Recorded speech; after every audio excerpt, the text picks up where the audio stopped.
to the Talk Bout podcast. Even though this ain't the podcast, this is Talk Bout Dat. You guys can follow us on Instagram, follow us on TikTok, and subscribe here on YouTube.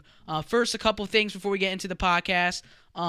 If you guys don't know, we do the Talk Bout podcast every single Monday. We do the Talk Bout gameplay every single Thursday. And then every other Friday, we have the Talk Bout Dat podcast that we've been doing with a bunch of new guests, a bunch of different topics. So obviously, Riley and I are doing that. Today we have a great guest. He's one half of the two brothers that are behind Wayvine. Yes, he was my first boss that I ever had. This is James Wilson. Thank you so much for doing this. It's going to be a really interesting and awesome podcast. I have a lot of questions about Wayvine, obviously, how that got started. But before I get into that, I do want to talk about one thing. It's all your photos on Wayvine and on your Instagram account, and I'll put up your Instagram account and the Wayvine Instagram account on here. Yeah.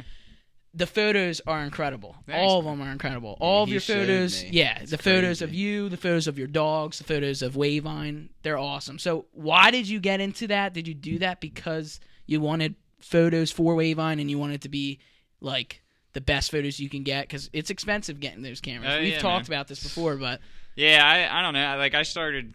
When I was a little kid, my mom got me, like, this mini Polaroid camera that came out with, like, the mini Polaroids that you pull out and stick everywhere. And, like, I had that. And then, like, phones started getting cameras on them. And I got, like, real into it with the phone. And I don't know. I was just, like, into it. And then finally, when we started the business, I was like, this is the perfect excuse to, like, get myself a nice camera. Like, it cost a couple grand. Yeah. And, like... But then I got real into it. Just dove into this dude on YouTube and, like, learned not everything, but I learned a lot, and, like, it jump-started me. So now for, like, 4 or 5 years, I take pictures pretty much every day. Right. And, like, you do anything every day, you're bound to get decent at it. And like, it's a little easier for me, too, because I'm taking pictures of what I know. So, like, making wine, growing grapes, farming, animals. So, like...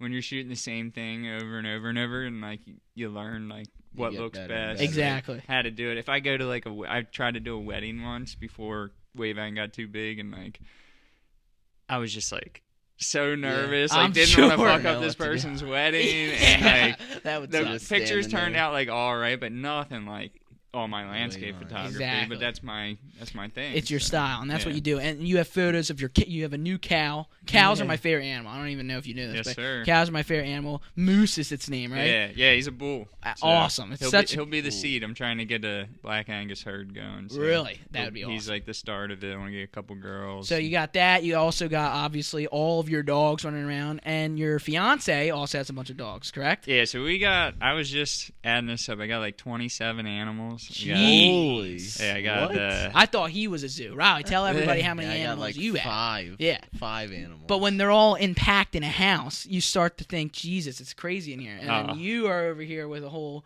right now I got bunch of acres, too. 3 dogs in my house, 3 cats in my house, and 10 chicks. But there'll be chickens outside soon. Boy. And then I got 6 goats. 2 of them are pregnant, so more are coming. The goats. Yeah, I got the a goats cow. are back there. I got 3 horses. Freaking like aliens back there, too. Thoroughbred horses. So, like...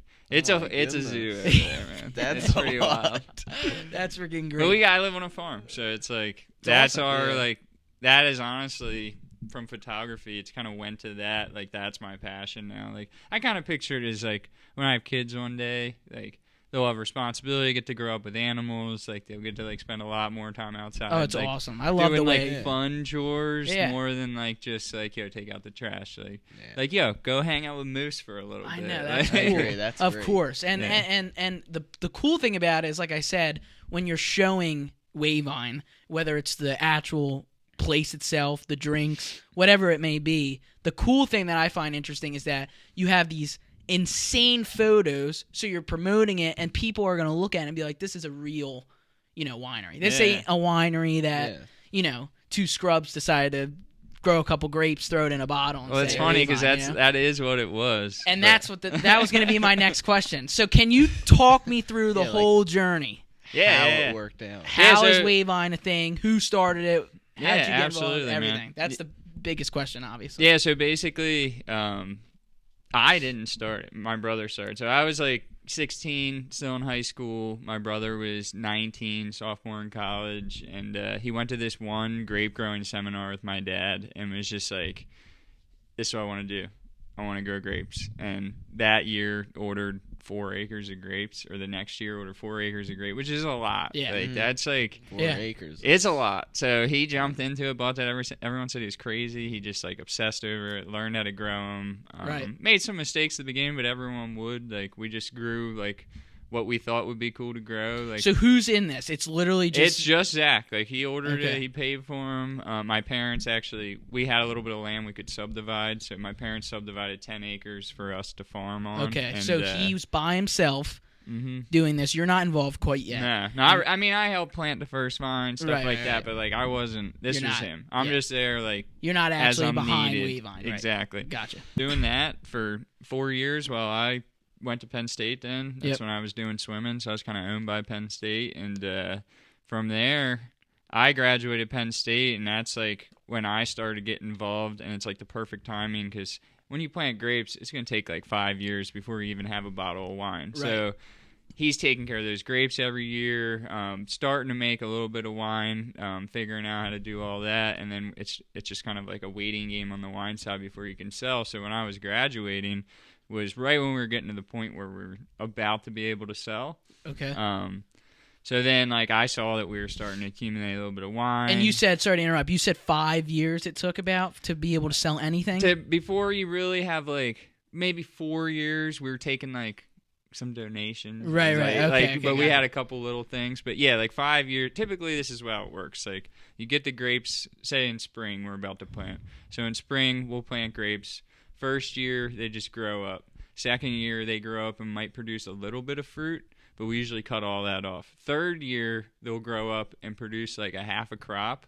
And sometimes we'll keep that. Like at the beginning, we always kept it. We needed it. Like we needed grapes. We needed to sell wine.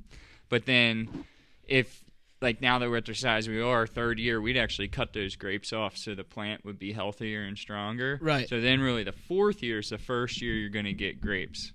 And then after you pick those grapes, you got to press them, process them, turn it into wine, and that takes anywhere from a year for whites and rosé and 2 years at a minimum for a red wine from when you plant the grapes until you get it. So everything that he was doing was like thinking 4, 5, 6 years in advance, just like investing tons into it and not like there was no return. So yeah, that takes a process. So that's interesting. So that's why he worked 2 jobs that whole time. Because he's getting nothing.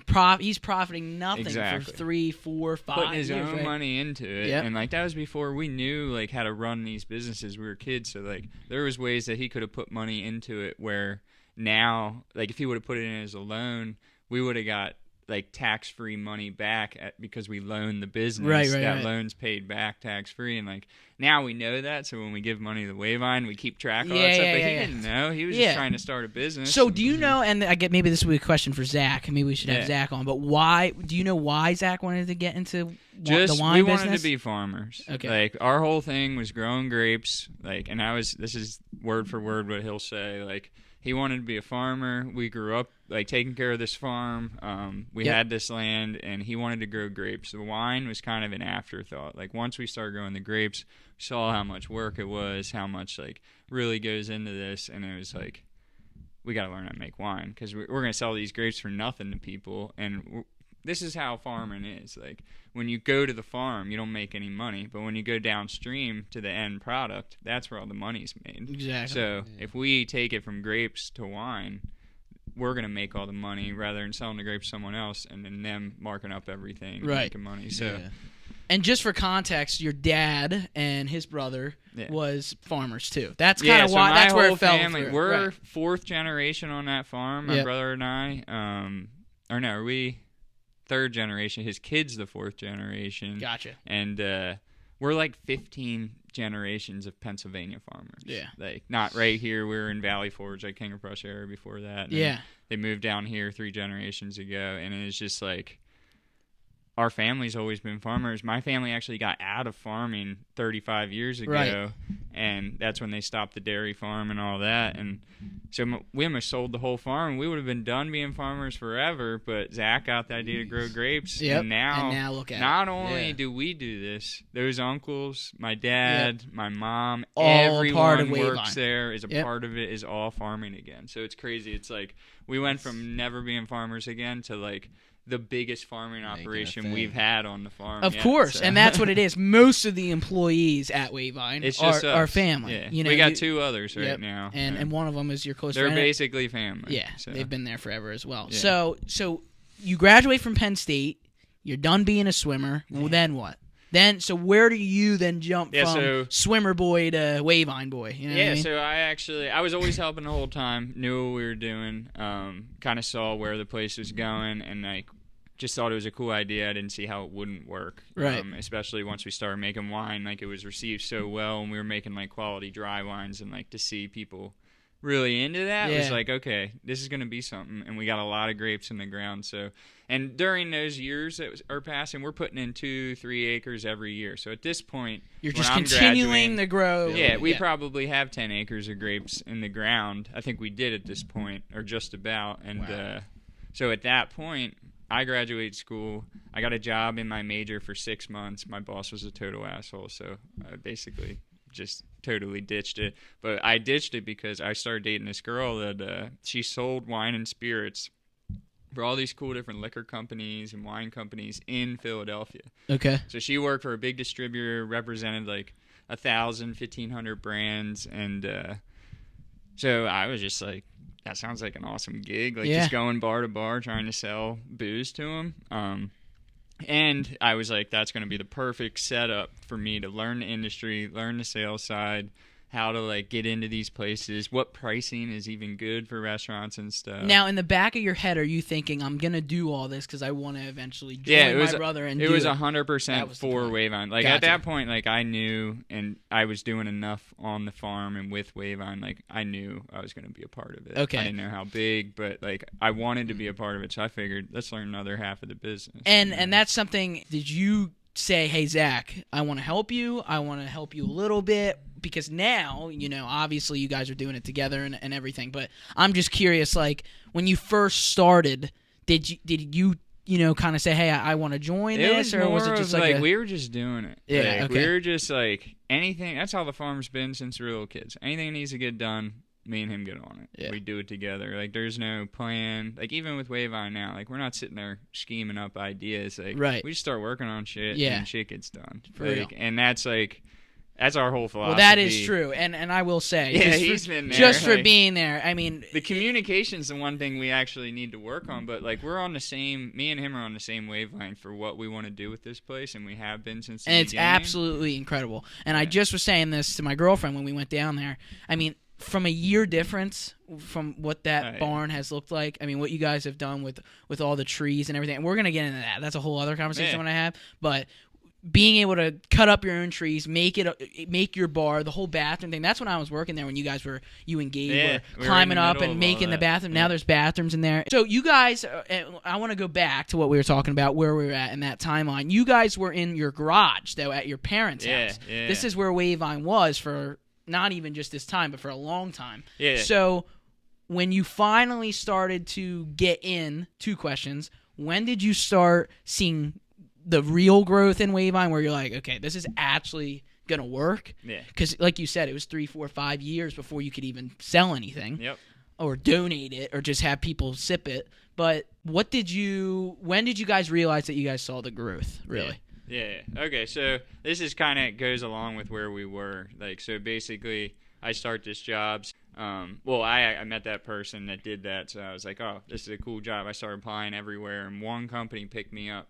And it just happened to be like the fine wine and craft spirits division of this company. So I was selling like $150 bottles of champagne to like the nicest restaurants in Philadelphia area. So I was like literally setting us up to be like a high-end wine as far as the distribution side of things, because I was dealing with the right people off the bat, and we had a good product. So if you don't have the good wine, and this is when you're still with the company that Yeah. Okay. So I did that for 3 years, selling in Philadelphia to all like the nice restaurants and stuff. And at that point, we were kind of seeing Wayvine start to take off more and more. We're still doing everything in the garage until about that point that I'm talking about, maybe 2 years there. And then we renovated our milking parlor and dairy barn like you were talking about. Yep. It's like a 1,600 square foot barn, so like a massive barn. And this is where Wayvine is now. Yeah, obviously. So we sectioned off like 4,000 square feet or so and moved our winery operation down there. So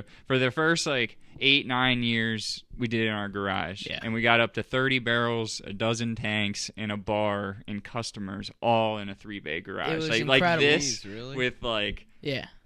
Tons of shit in there. Yeah. It was the biggest operation out of a garage that you could have. It was so cool. And you could go there and you would still feel like you're at a winery. Yeah, you like do. You say that like it's in my parents' garage, right? And you're like, wow, what the heck? But it's not like that. It was awesome. It was so cool. And, and the outside was perfectly done, so it felt like a winery. You could see the vineyard from all sides. Yeah, we surrounded the house by the vineyard, so that worked good. So then at that point, like, we just started building out our winery, and we saw this big building we had. We actually bought some like real nice winemaking equipment. Like my brother always jokes, like our press is his sports car. Like instead of buying a nice car for himself, we bought a press that's going to last us 10 years in the winery at least because it's so big. And that's like, another thing. The equipment really nice. you have so expensive. The investments that we've made into this place has been crazy, but it's like we put every penny back into it. And at that like third year of working for this company, my brother at the same time never took a dime from the business. We both agreed, like, look, we lived with our parents at that point still. He was 30. I guess he was a little younger, and I was probably like 25, so he was probably 28. Numbers are going to be a little off. I sat here and thought about it. So basically, we're both living with our parents. We were like, we can do this full time, just you and me. And that was when we kind of had the conversation, like, do you really want to be a part of this? Like, Zach was kind of letting me in at that point, and I was like, hell yeah. So I quit my job. We started taking like $1,000 a month, which was enough because we were living with our parents, and we just went all in at that point. And that's when the growth really started to happen. That's when like I flipped all those accounts in the city to selling Wayvine instead of my other stuff. Yep. So like half of our sales were going out to Philadelphia, growing this big rep in Philly. You almost used your other job to be able 100%. To get your foot in the door. When my boss hired me, she was literally like, she met me, we had an interview, she sat me down right before she hired me, and she was like, all right, James, so, and we hit it off like right away, and she was just like, all right, James, so you're gonna come work for this company, I'm gonna pay you a decent amount of money, you're going to learn everything there is to know about this industry. I'm literally going to pay you to take wine classes so you have better education to sell to the customers in Philly and stuff. And then in like 2-3 years, you're just going to bounce and then go work for your own family winery. And I was like, I'm not going to lie to you. That's kind of my plan, but I do kind of plan on working a little bit longer. And she was like, you know what? I think that's fucking awesome. I'm going to hire you just for that. And she's the whole reason that this all happened. Are you still... No, not really. She got a different job than where she's working, moved out west. Like, so you don't really keep the company we worked for was like everyone was in a crappy part of it. It was like a mega company. Okay, like they're like the most wealthy liquor distributor in the world. Like they own every brand you see on a back bar. Yeah. They represent them and sell them to the bars. That's so it's weird how the liquor system works. It's not like Jim Beam reaches out to a bar and sells it to them. It's like Jim Beam calls Southern Wine Spirits, who I work for, and it's like, yo, get this bottle into every single bar that you guys go see. Right. And that's who sells all Jim Beam stuff. So you guys do that, and now you guys are starting to see growth. Like you said, that your brother said, hey, you really going to be in, you really get in, you quit your other job, there that is. Yeah. So I guess my next question would be, when you guys did make the move, and this was last year, right? When you guys did make the move from the garage to the... January 22. Yeah, okay, so January 2022, you moved from the garage to the barn, which is now, obviously the mainstay. Even bigger. When you finally got that open, because I was working with you during the time as, like, I always would ask, when do you think you can get this open? Or when do you think you can get this open? And it's fine. And now it's been like that, obviously, for a year. How do you feel now that it's finally... Oh, it was everything. It was like...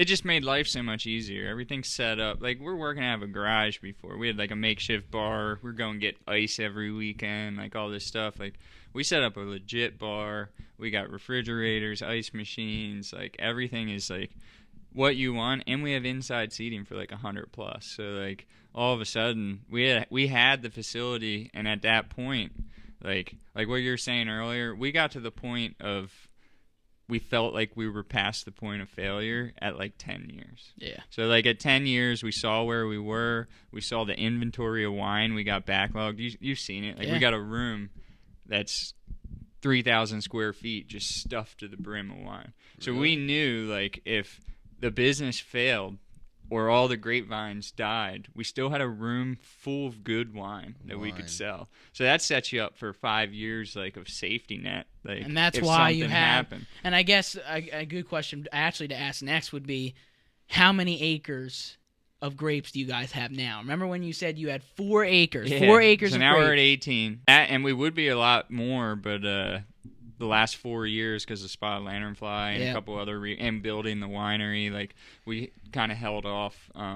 But we're about to plant 2 this next year and another 4 probably the following year. So we'll you be have like 18 acres full of grapes right now. Yeah. And then you said you're just gonna. Are you just? We're gonna keep going. If Yeah, we we got 40 acres, we're gonna be producing 130,000 or 1,000 bottles, which that's significant. Like that's How many bottles? How many bottles a year? 50,000 right now. 50,000 wine bottles a year. Like insane. They add in. Yeah, it's crazy, and we're selling them. We'll sell every one of them. So it's like that was the thing. A couple years ago, we didn't know where we were going to sell the wine, and now we're selling all of them. And it's great, and we're growing at the right rate where we are making just enough wine to sell. So, do you know how much like 50,000 wines like sell like over like it's a lot. What duration time? In a year. In a year. Yeah, so he's saying all like 50,000. Like 50,000. He's selling every year. Yeah, so that's what crazy. year are we on right now that you're selling right now at the winery? What? So we're selling the 2021 whites and the 2018 reds for the most part. So you see how that works? So he's selling like right now. If you went to Wayvine and you were to get a glass of wine, it's 2018 red wine now. Because it takes, like you were saying before, it takes so much time for the wine to actually be able to sell. So when you harvest this year for your 2023 year, that wine's not going to get sold in Wayvine. Yeah, 2023 reds won't be sold till 2028. Yeah, just because the reds are a little. So whites, like we grow them. Say like the plant's already mature, so you grow the grapes. It takes you 10 months to grow them. Then you harvest them, turn into wine, and in another 10 months. So almost like a 2-year period from the start of that growing season till you get your bottle of wine, you could have a white or rosé. But then a red, we usually age them now for anywhere from a year to 2 years, so that's an extra year. That would be 3 years. And then we let it sit in a bottle for like a year or 2 because we feel like that helps it age a little more too. So right there is like 5-6 years. It's all a waiting game. Yeah. But once you get to the point. So where did you get the then confidence? it keeps on coming. And I know your brother started. He started it with his thought. But even with you now that you've joined, where did you get the confidence to be like, I'll give this 10 years. 10 years. You know what I mean? Like most people when they get into things, they give it 2 months. Yeah. And then they go, like, I'm done. You know? Well, that's a lot with Zach. Zach's got a hell of a lot of confidence, and like he had. Before he even really knew what he was doing, he knew what he was doing. It was weird. Like he went into it. He took some advice from people, but mostly what he found was like if he keeps things simple, stick to like the old world techniques of the way like old world like Italian wines are made and stuff. It's simple. You do fermentate. You don't add a bunch of stuff to the wine. You're not running it through a million tests. Like you're keeping things as simple as possible and keeping the wine clean as and natural, not bastardizing it. And you end up with like. At least what everyone keeps telling us, a better product. You have to do all this crazy stuff to the wine. Right. How did you guys get approved to be able to sell wine to people, to be able to sell beer to people? So we just get in Pennsylvania, they allow you to get a limited winery license. So basically, it's kind of like a liquor license. It allows us to make wine in our facility and then actually open 5 separate locations to sell wine. Now, how was that a long process to be able to? No, not really. As long as you have a building already like ready, and all it really needs is like a 3-bay wash sink and some locked doors to be like literally our garage was approved as a winery. So, wow. So as long as you it's like sign up here. Yeah, you have. That's honestly what we did. We're bringing it here to Talk Bout. My brothers like had 2 barrels in my parents' basement, and like that's how what awesome started. is that though? Yeah. But that was just something interesting because I feel like everybody says it's so hard. It's like daunting. Yeah. It's one of those things. It's not that hard. Yeah. It's just like but you think about we don't know how to fill out the paperwork and shit. You actually got to like get on the phone with someone and be like, all right, question number 3. Like, what does this mean? How am I feeling? But if you do that, I think we got our mom to do it, to be honest. Yeah. And she crushed it. Yeah, but, so here we go. But no, then we got our license, and it's badass. Those licenses, like, it allowed us to like start a whole new venture with our restaurant in the city, having those licenses. So that's another thing, obviously locally, but especially Philadelphia. And I know I don't know the name, but there's a restaurant in Philly that specifically has Wayvine in it, big time. So we actually partnered with one of my buddies from work in that industry for a while. Like I met a guy that was on Top Chef, Jason Chikonsky. He was like, I think he won Top Chef.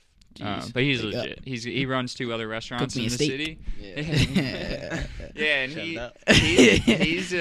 he's legit, and he knows everyone in the city, and we've just been buds. And he was like, "You want to start something together?" So we actually partnered up with him, and like we own a restaurant with him. So it's literally a restaurant we found another chef who's actually our chef at the restaurant. Jason's more like the operating manager. Yeah, now.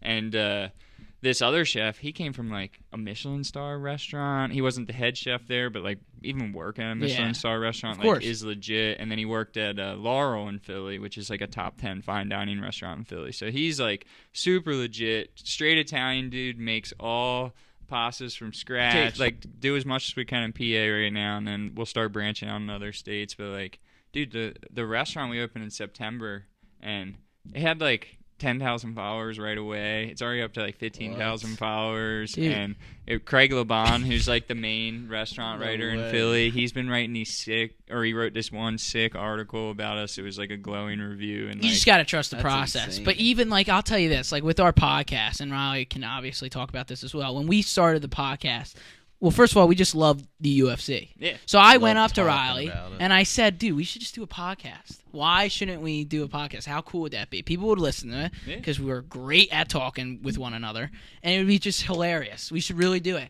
Honest to God, I know people can't see it, but that table over there, we threw that green screen over top of it and put this dirt mic on it. Just sat on the ground. And we sat there and we filmed the podcast. And nice. Yeah, and we filmed the podcast and I remember saying this is absolutely horrible, but I was like, but that's where we were. That's where we started. And now to this. And now to this, and now we're slowly gonna make it something. Yeah. And also, we've only been doing the podcast for 4 months, but the growth of going from the UFC podcast to now doing this is helping grow the brand of what Talk Bout really is, you know, and being able to have other people. I mean, every guest so far on the Talk Bout That has been somebody with a completely different thing, you know, from Wayvine to a winery to jiu-jitsu and submitting people to the biggest Philly fanatic you'll ever find. You know what I mean? So you get it all. But that's why I wanted things interesting. Of course. And that's why I wanted to ask, like, and I go back to that question is being able to be confident in what you're doing, believing in yourself is something that you,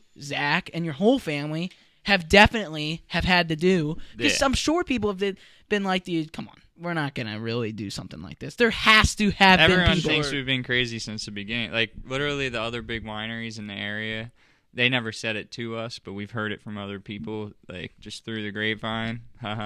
These kids aren't going to be able to do anything. No. Like, they doubted my brother so much, didn't think he knew anything about winemaking, and now, honestly, like, those guys are the ones, like, that are introducing themselves to us. And you also do it so naturally. Like, when we were putting up the fences, or the what did you guys call that? The for the birds, so the birds. The bird netting. Yeah, the bird netting. You know, most wineries, like you were telling me, have machines that are putting these things on. That's not how Wayvine does it. They do everything is affordable. Well, you all are extremely hardworking. Yeah. But no, I mean, honestly, the same thing with the podcast. Like, the main thing with all this shit, it's like, yeah, we had confidence and stuff in ourselves, but we don't have overcoming confidence. Like, we doubt ourselves all the time. All it is that we do it every day. Like, we do this 7 days a week. You don't have to do it 7 days a week. And but you don't it's have like hours. you starting a podcast, dude. Like, how many podcasts get started and, like, they probably do 2 episodes it's over. and they won't do it. Yeah. But if you had a we're fucking on number and you get to 500, 600, 700, that's when you know. You're Starts not to gonna get a big deal. If you do done anything every day and you try, you're gonna end up being all right. Yeah, like, You're gonna and see also, improvement. and I was just talking to Riley about this. We specifically at least are pumping out 2 to 3 videos every single week. Oh, dude, so we have the Talk Bout podcast that we've done over 22 podcasts now already for that. Nice. We have the gameplay, which we have over 11 videos for that, and now obviously Talk Bout That. That's new, but that's my point. If you pump out the content and continue to do it, you're gonna get somewhere, and that's kind of what happened with the grapes. You start with 4 acres, 6 acres, 7 acres, 10 acres, just 18 acres. Every idea we've had, unless it was totally dumb, we tell one another, but we just did it. Yeah. We didn't really plan for it. We just went and did it, and most of them have worked out because, like, it's not like we just had an idea and we're like, yo, let's do it. It's like I sat there and worked in the vines for 2 weeks thinking about the same thing and how it could be better, more efficient, and this, and then I finally am like, yo, dude, this would be cool to do, and then we just do it. Yeah, and then you also start to lose your mind over the process because all you think is Wayvine. You talk yourself out of it if you don't just hop on it. Exactly. You know? Like I said, we go back to the garage.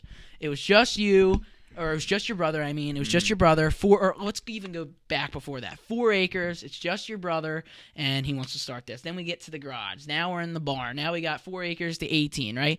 We do all that.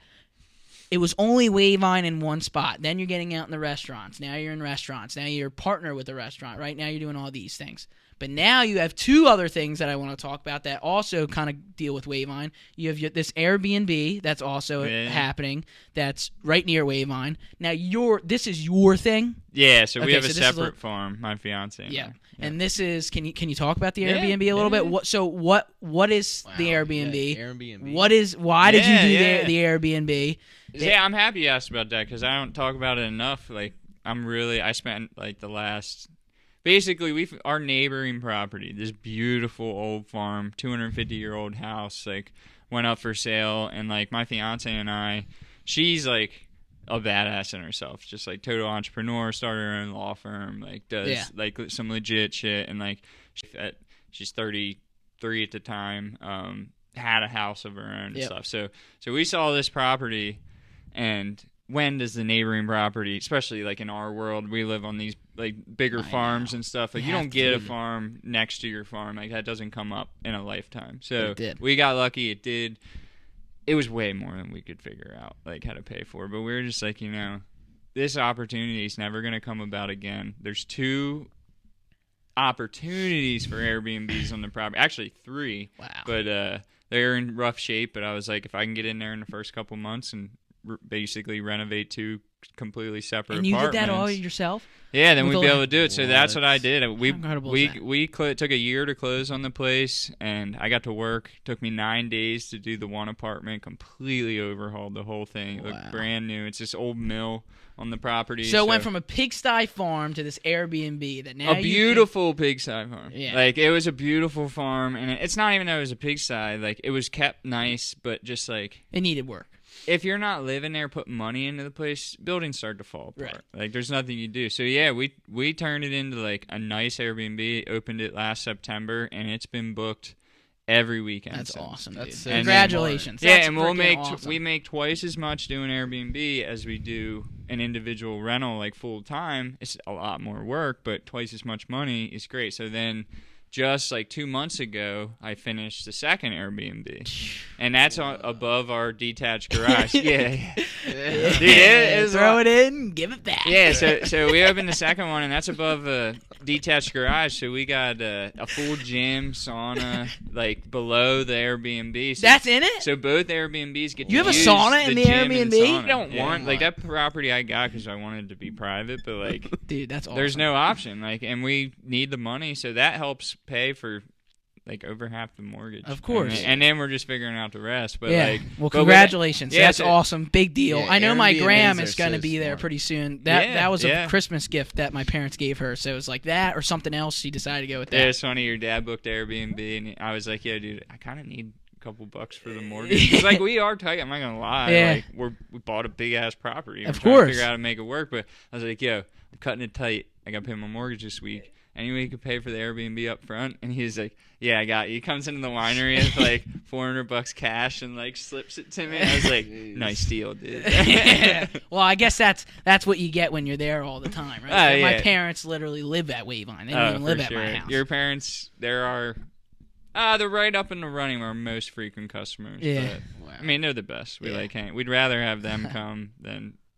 Actually, a lot of the other clowns. I was going to say than a lot of other people, but honestly, dude. Everybody's great. We got some good people. Same with the Airbnb. Like, we've had 40, 50 different guests, usually like families and couples. That's awesome. Everyone's been great, except one. Oh. Like 2-3 weeks ago. Listen to this story. Really? Oh, yeah. Yes. Talk Bout story. Always Here you go. first. Yeah, so we've had such good guests. We were like, all right, this is so good. Everything's going to be always great. A game, James. Trust me. Yeah. So always a game. my fiance worked late that night, so we had a kid stayed in Airbnb. He booked it under with 3 L's.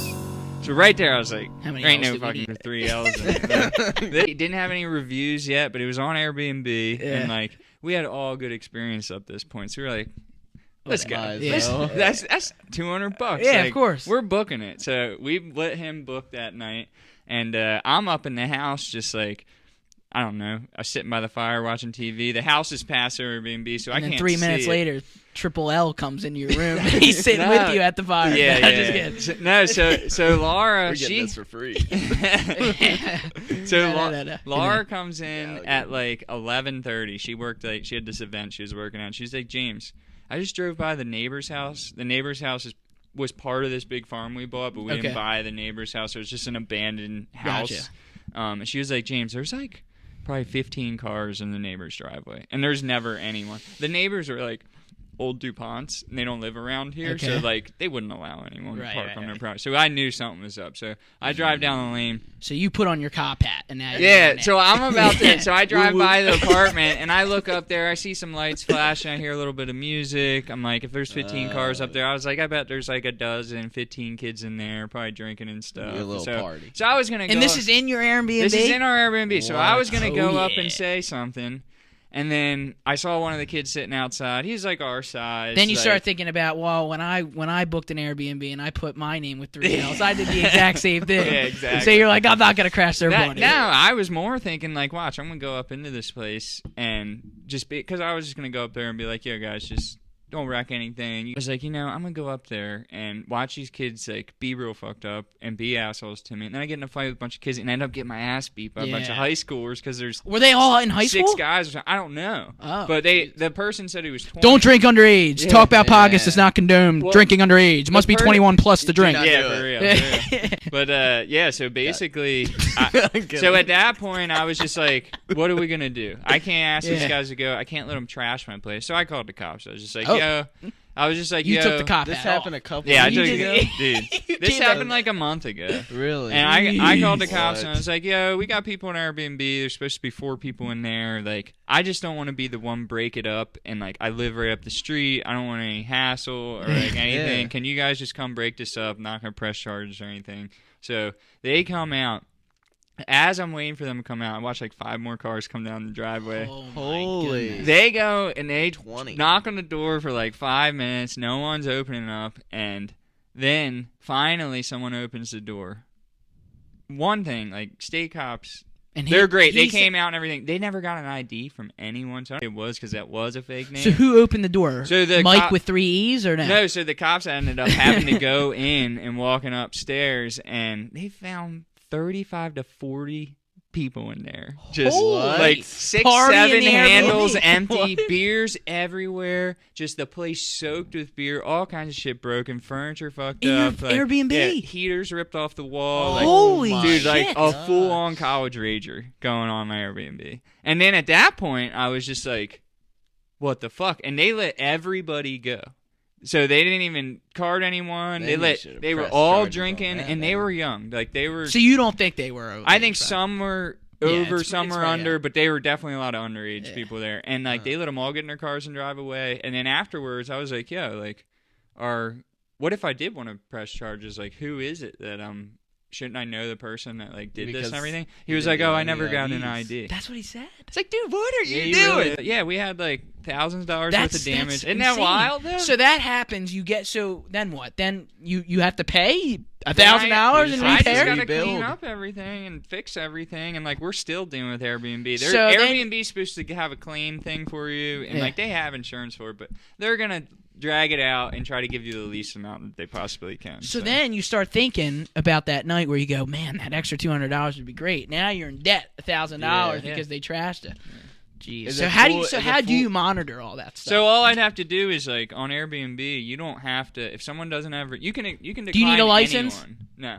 Okay, so I can have an Airbnb in the Talk Bout you can decline it as long as you collect the proper taxes for it. So like because it's like a rental, there's like rental tax or whatever. But basically like they give you reviews on everyone. So if someone doesn't have reviews, you can just say, hey, you can't stay here, sorry. Yeah. And like don't let them accept. So you do decline? So a couple. Now. Yeah, you should. So you decline some if you don't know enough. After that, we've only declined one person since, but I will. If they don't have any picture, no reviews, or they're spelled 3 L's, like, I know something's up. Like, you're smarter probably than that. should pass on 3 L's, 3 G's. Name with 9s. Yeah. Numbers. So that happened recently. That was kind of crazy. Well, okay, so what's the end goal when it comes to the Airbnb? Oh, wait. Actually, before we even get to that, I have another thing I want to talk about. This whole wood shop thing going on. Now you got this machine that looks to be freaking Elon Musk's freaking machine. It turns over, carves a tree, and now you're using that. That's what your whole bar at Wayvine is. The wood of your setup, you guys did, right? Yeah. So kind of the way we do Wayvine is like, and this isn't typical for a lot of vineyards and wineries. There are a lot to do it, but like the majority are gonna like buy grapes or buy juice or whatever. And we do 100% estate. So like we grow all the grapes, on our farm and turn those grapes into wine. So that means it's estate made. So then like we wanted to take that a step farther. And like we might get into distilling one day. That's kind of like another venture. And like we might grow the grains for that. We wanted to use the lumber from our farm. So do you plan just to continue to grow everything we can, pass it on to your kids?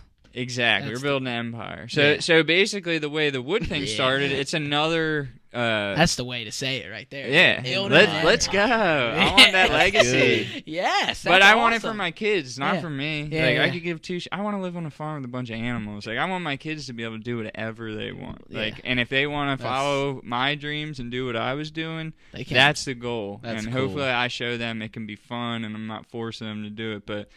But as far as like this sawmill, this is another Zach, man. He bought this Alaskan sawmill. It's one you hook up to a chainsaw. Do you mind if I ask how expensive this is? The sawmill? Yeah. That was... If you don't want to say, you don't have to, but I know that it's expensive. Yeah, it was like a $40,000. This was like the first time that we brought in a little bit of money from Wayvine because we put every penny back into it.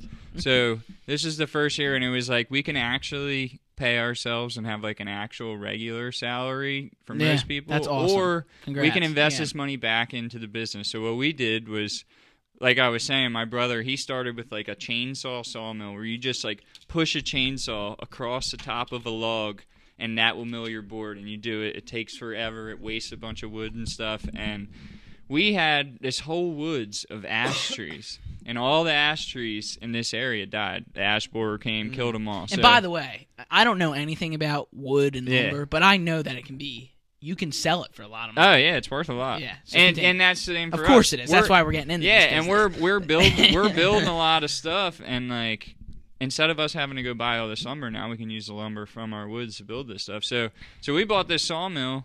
We had to cut down 60 trees in that woods that would have just fell on their own and rotted away. Right. But instead, we cut those 60 down, and now we have about 150 saw logs to mill up. So just those trees that we cut down, every year we have a dozen or more trees fall on the farm that we'll be able to mill, get lumber out of it and everything. But just from those trees we cut down, they'll pay for every bit of that sawmill plus more. What? So like it's calculated. We didn't just go splurge $40,000. We know in the next 3 years, because it's another thing. We'll cut the wood, we sticker it up to dry outside for a year. Invest. You're again doing what you just said. So in 3 years, that wood, or 2 years, that wood will be ready to sell or to use. And as soon as we start using it for our barns and stuff, we'll be making that money back, and we'll sell a little bit to people. So what do you call it? What's the Airbnb called?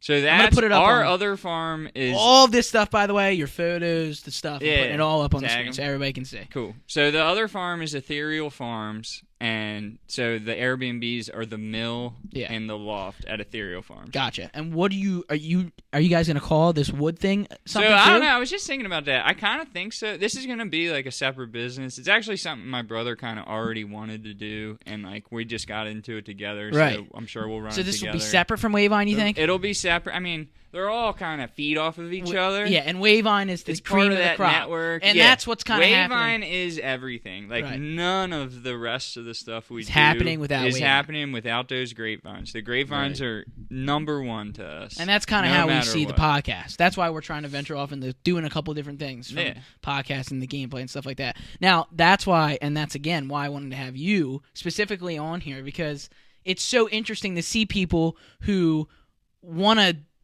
create something insane and are actually willing to wait all of this time for it to come back. You know what I mean? Patience is the the key to this game. Too. I waited half the time my brother waited. I still waited a while, but like Zach's been at it for a long time. He started it all. Nothing coming back, like working kind of. He had a good opportunity to work for my uncle, but it wasn't the best. He was installing security systems and crawl spaces and shit. Like it sucked, but he made it work. But man, yeah, it's cool to see now. It's not what he wanted to do. But we got like between that and like I said, we're probably at some point soon enough we're going to be getting a distilling license. We want to grow our own grains, make our own whiskeys from like wheat and shit we grew on the farm. And that will be under Wayvine now. That's so all it'll be, or it will be a whole maybe new it's thing. Wayvine Distilling, maybe it has a different name. Same with like I was thinking about the woodworking thing. I was thinking like just like Wilson Mills or Wilson Sawmills or something. Keeping it would away. Be cool. Like, yeah. And because our farm's called Wilson Family Farms. Like, so there's different entities for every single business. And this is probably a question I should ask first, but I already know the answer to this, but just for why is Wayvine called Wayvine? Because I already know the reason, but so we actually were.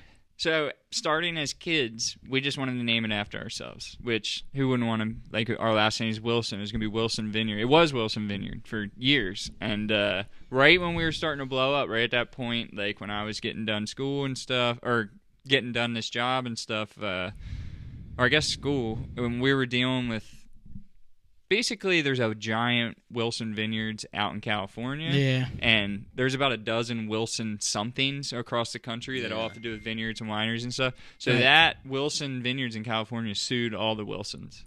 And we're just like, yo, you can't use this name. Legally, we had a good fight to fight it. We hired we hired the best Philly lawyer we could. She was a friend, so we actually got a great price on it and like put up first on Google. Because when they would Google Wilson Vineyard, they'd see our website before theirs, so they came after us for it. So then once we got that first, like... So that pissed them off. Yeah, exactly. So and we tried calling them, just reason with them, be like, yo, can we call it Wilson Brothers or whatever? They wouldn't answer us. They wouldn't. So we got to a point where we saw how much it was going to cost if we kept going with fighting it, and we could lose. If we didn't lose, we probably wouldn't have to pay all that, but if we did, then we're screwed. So basically, we were just like, we're not that big yet. We're about to get big. Let's come up with something. So he came up with Waymaker, which is someone that like makes signs and stuff. And another wine company had it trademarked. So then he came up with the word. He was like, "What about Wayvine?" I was like, "Wayvine." And then I came up with the definition. I was like, "Wayvine, by way of the grapevine, our whole family literally revolves our lives around these grapevines. We don't do anything unless the grapevines are good to go." Yep. So, like, it was the perfect thing. We even had on the bottle, like, Wayvine, how to pronounce it, and then the definition, like a dictionary would read. And, like, that was our thing. And it took off. Like, everybody thought the name Wayvine was so cool. So we lucked out. And then we got to keep our W logo that we already had. Getting names... It's tough. And we didn't know about that. We were kids. Yeah, and another about thing trademarking. Exactly. So that's something. So when we came out with Talk Bout, what we did is we got lucky. Actually, yeah. Well, because we looked everywhere on YouTube, online, made sure it wasn't There's right. a million but we were names. throwing out actually. How we came up with Talk Bout is we originally were going to call it Bout Talk. The opposite. Yeah. Because Bout. I like Talk Bout. Yeah, because Bout is a UFC fight. Okay. Or any fight. Or any match. A bout. So we were going to make it Talk or Bout Talk. And then I went to my girlfriend's house and I was talking to her, and her sister actually said we should call it Talk Bout. So after that happened, I already made our email, making the logo, sending it to Riley, and now now I'm like losing my mind over Bout Talk Bout. So we ended up going with Talk Bout. Yeah, and it makes sense because Talk Bout can be people think it's just talk about like we're talking about this. Mm-hmm. We accidentally say. So today we're going to talk about, it works. It fits. Yeah. But really the meaning behind it is we're talking bouts. Like, you know what I mean? Okay. So we kind of worked out. So, that's cool. Nobody's taking ours. Yeah. I got the logo. I got the... Yeah, man. It's serious. And there's people out there, like this was actually a business, but there's people out there like, they're just looking for someone to do something like that so they can. Yeah, at least with these people, they were actually... they had a legit business and like they have a big winery and everything, but like it was honestly just one of those things. Blessings, guys. Ended up working out, being able to switch perfectly. From it to Wayvine. And I'm actually more thrilled. You know how many people when we started, and I'd be like, "Yeah, we have a vineyard it's called Wilson Vineyard," and like they're like, "Oh, you named it after yourself? But that's a cool name." But now it's just like Wayvine. That's cool. Where'd that come from? What if what if Riley and I are like, welcome over to the Jack and Riley podcast? Just like, come on now. You know what I mean? So, you still playing golf? Yeah, dude, that's fine. I'm playing on Thursday. I haven't played in a while, and like Riley's an insane golfer. He took his 4-wood out. Golf, dude? Yeah, so tell him the story. Tell him that story. Remember? I don't even know what it's called. At the 4-wood, and it was like 30-foot putt. And you used a 4-wood, and he made it. I made it. Let's go. I don't even know what I was doing. Never went golfing ever in his life, and he took out his 4-wood and putted. Dude, golf's so popular right now. It's so crazy. Frustrating. I've been playing. It gets you angry. See, I'm fortunate. Like my cousins had this golf course far away, but we would always go to it when I was a little kid. So like I got to start swinging a club when I was little. I played through high school. I almost like was gonna play golf in college. You even had those Wayvine golf balls, right? Yeah. You guys did like a little thing with that. I got them for the Masters. Yeah, that's awesome. I try to do something for the Masters every year, but that's cool. Which is coming up. But no, and this is your down period for people who don't know. Can you explain like why this time? What, for winery? Yeah, and why? Yeah, so we're pruning right now, but like basically we have these a couple times throughout the year where it chills out a little bit. So like it never chills out the farm. You know, you heard today. Like we got a million things going on, but like as far as the grapevines, which is most important and require the most work. From December to what? February? Yeah, so basically November once harvest is done. November, December, January, February, and into March is pretty much just pruning, but that's enough time to get all that done. We have a good crew helping us out, family, friends. And then once you do start, once June hits, it's 7 days a week. July, August, in the hot weather, it's a whole thing. Yeah. And for people who don't know what harvest... But July, though, when it's real hot, no one's on the golf course, so we'll work a half day in the heat. And then we'll head over to the golf course and get a couple. Not every day, but you probably saw like once a week if we can get out. It's like we're working 7 days a week, so like to take a half day to play golf. Dude, like come on, we've earned it. You gotta go out there and hit some. That's ball. what we tell ourselves. You drop that Wayvine golf ball too. You say sponsored by him, dude. I'm like, I play. Are you picky about what you're using? Yeah. So I got all. You're like stiff as a board. I've had my same club since high school. Well, Rob was pretty picky too. I was like, dude, don't take that 4-wood out. He's like, I'm taking the 4-wood out. That's his club. Yeah, sounds like. He was like, 30-foot putt. I'm using my 4-wood. They just came out with he almost took out his driver too. I was like, dude, come on. That's what my cousin Spencer. He's like, he's actually getting real good. The last 2 years, he's gotten so much better. And but any chance he gets to hit a driver off the deck, which is something you don't do. Yeah. You never do. You see the pros do it like here and there, and that's just because they're being idiots that day. Like you never do that. But any chance he gets, he's like. Driver off the deck. This is it. Yeah. So wait. So what do you think? Back to Wayvine now. What do you think is? Maybe end goal isn't the best question because you have so many. Because if I asked you this 5 years ago, you wouldn't have told me you would have an Airbnb. You wouldn't be, engaged 5 years ago. You wouldn't be having this, with the wood and the lumber and everything. So maybe the better question would be, where do you see Wayvine in 3 to 5 years? Yeah.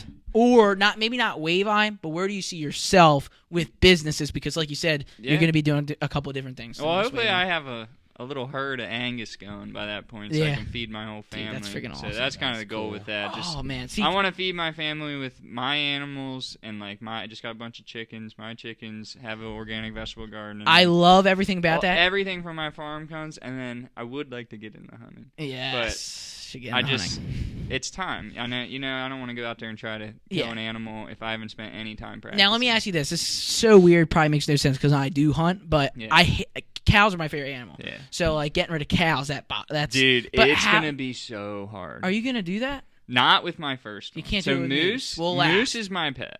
But once I get to, a half a dozen to a dozen of them, you have to.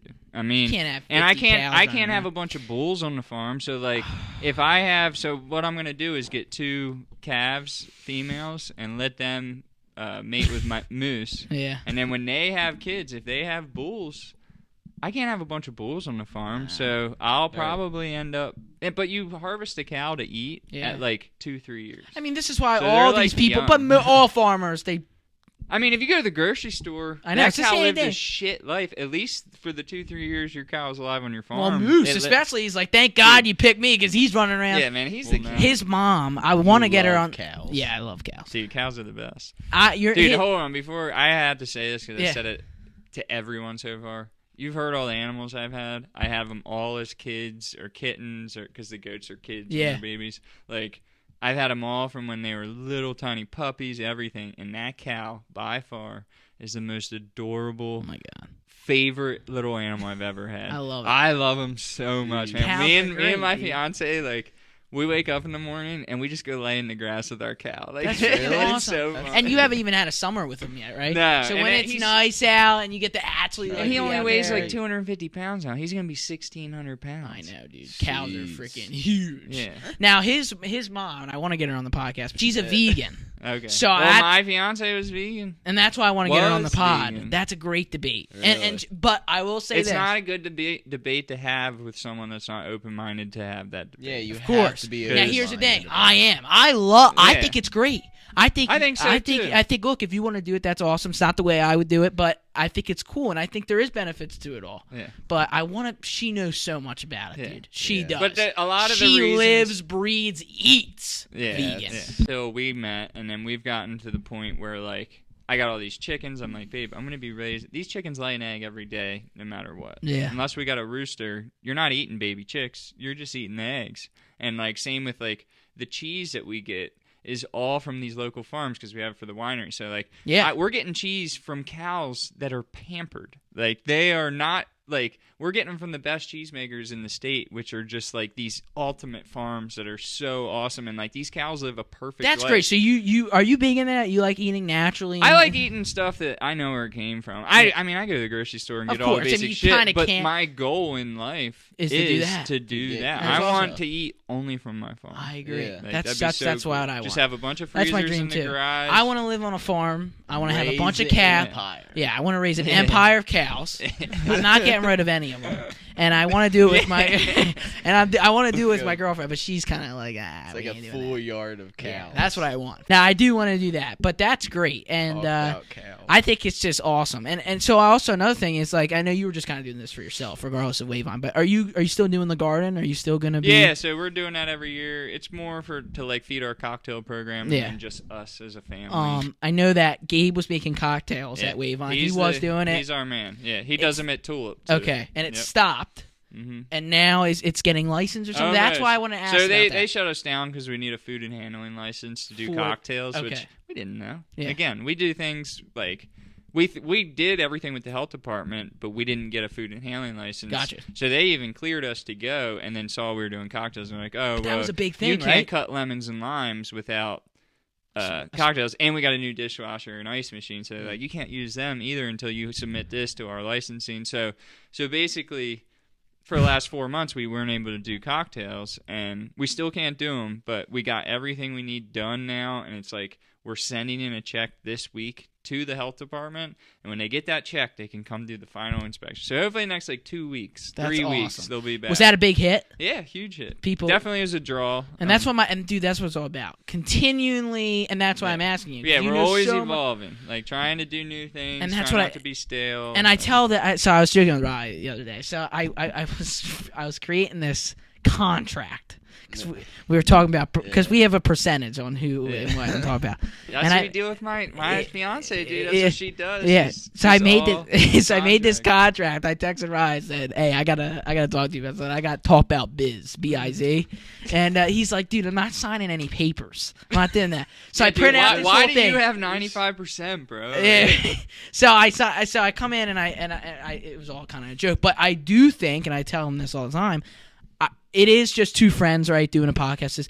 I see so much more. Into the podcast. We have our first. I meant to plug this. I hate to be the one to say, bro, but you should. Like, sign it. Even if you're best buds and you're dude, my brother's my best friend, but it's not even that. It's not even that. It's just good to have in stone. It's easiest to do look back right now. Look back on it. Because once you do make some money, then it's like it starts getting more complicated, but it won't be getting away of you guys. You guys are boys. The money's not getting away. It's once like you guys get married and you have kids, and then all of a sudden your kid's more important. And now we're Joe Rogan. So then you want to take care of your kids, and then all of a sudden, then you're at a point. Say 15 years go by, and you're at a point that this thing is going towards the Joe Rogan path, and you didn't set anything up.